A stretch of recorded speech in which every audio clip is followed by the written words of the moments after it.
भारत में कोई भी किसी बच्ची के साथ अगर रेप करे तो उसका कुछ नहीं बिगड़ेगा। अपने रेप की कंप्लेंट ना करे वो बच्ची और उसकी फैमिली तो उसका गैंग रेप करवाए और उसका कुछ नहीं बिगड़ेगा। उसके बाद उसकी फैमिली पुलिस में कंप्लेंट करने की फिर कोशिश करे तो उसके फादर को, उसके पिताजी को पुलिस के द्वारा, लोकल पुलिस के द्वारा उठवाए, झूठे केस में फंसाए और उसे पीट पीट कर मार डाले थाने में, उसका कुछ नहीं बिगड़ेगा। उसके बाद भी शांति ना मिले, सुप्रीम कोर्ट जब एफआईआर दर्ज करा दे, सुप्रीम कोर्ट सीबीआई में केस ट्रांसफर करा दे, तब भी उसका कुछ नहीं बिगड़ेगा। उसके बाद भी वो उसकी फैमिली को, उसको और उसके लॉयर को मरवाने के लिए उसके ऊपर ट्रक चढ़वा दे उसकी गाड़ी के ऊपर, तब भी उसका कुछ नहीं बिगड़ेगा। उसके बाद भी वो उस लड़की को डराता धमकाता रहे, उसकी फैमिली को डराता धमकाता रहे, बावजूद इसके कि सुप्रीम कोर्ट ने सुरक्षा प्रदान की है, तो उसका कुछ नहीं बिगड़ेगा, क्योंकि सरकारें खुद एप्लीकेशन मूव करेंगी कि सिक्योरिटी विड्रॉ कर लो, तो उसका कुछ नहीं बिगड़ेगा।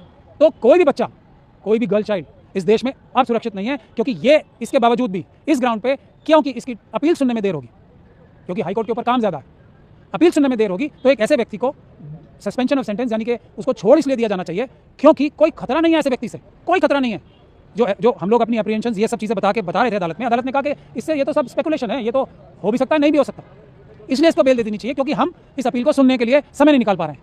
ये भी बात हमारी नहीं मानी और इसमें मैं अपना फेलियर मान रहा हूँ सबसे ज़्यादा, कि जितना टाइम इस बेल को सुनने में या सस्पेंशन ऑफ सेंटेंस को सुनने में लगाया, उससे कम टाइम अपील सुनने में लगेगा।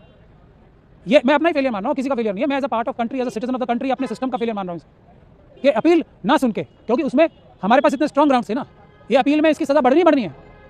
दूसरे केस में, जिस केस में ये फाइंडिंग दे रखी हो ट्रायल कोर्ट ने कि आईओ हाथ हैंड इन ग्लव था, इनको बचाने के लिए सारी इन्वेस्टिगेशन सीबीआई का आईओ ऐसे कर रहा था, जिस केस में अभी के अभी इस अपील को सुनते हुए जो सीबीआई के थोड़े बहुत अच्छे वकील थे, जो कुछ बोल रहे थे सच्चाई की बात, उनको छोड़ना पड़ा ये केस, किन सर्कमस्टांसेस में उसका कुछ पता नहीं है। इस अपील की बात कर रहा हूँ जिसके में अभी ये बाहर छोड़े जाने का ऑर्डर हुआ है। तो ऐसा ऑर्डर के बारे में मैं किताबें लिख सकता हूँ कि ये ऑर्डर भारत के संविधान के, भारत के कानून के खिलाफ और भारत की जो बच्चियाँ हैं उनको सबसे बड़ा खतरा पैदा करने वाली ये जजमेंट है। इसके ऊपर मैं किताबें लिख सकता हूँ। तो सर फैसले को चुनौती देने की तैयारी कर रहे हैं? बिल्कुल। इसमें एक और इंटरेस्टिंग बात भी है, हमारी किस्मत खराब है, यही कह सकते हैं, पूरे देश की किस्मत खराब है कि 3 महीने से जजमेंट सुरक्षित थी, लेकिन जजमेंट आई सिर्फ सुप्रीम कोर्ट बंद होने से 2 दिन पहले। कितना हमारी बैड लक है, कितना हमारा दुर्भाग्य है, मगर है तो अब इतना टाइम तो मिल ही जाएगा। जेल की अथॉरिटीज़ तो तत्पर बैठी होंगी उसको छोड़ने के लिए, वो तो झूठे मेडिकल डॉक्यूमेंट्स बनाने के लिए हाईकोर्ट ने, इसी हाईकोर्ट ने फाइंडिंग्स दी है कि झूठे डॉक्यूमेंट्स बनवाते हैं, ये अपनी मेडिकल रिपोर्ट झूठी बनवाते हैं, इसी जेल से, तिहाड़ जेल से। विशाल दुबे अपने दुश्मनों के बीच में ऐसा रहता है जैसे 32 दांतों के बीच में जी, जो मिलेगा सबसे पर दबेगा किसी से नहीं।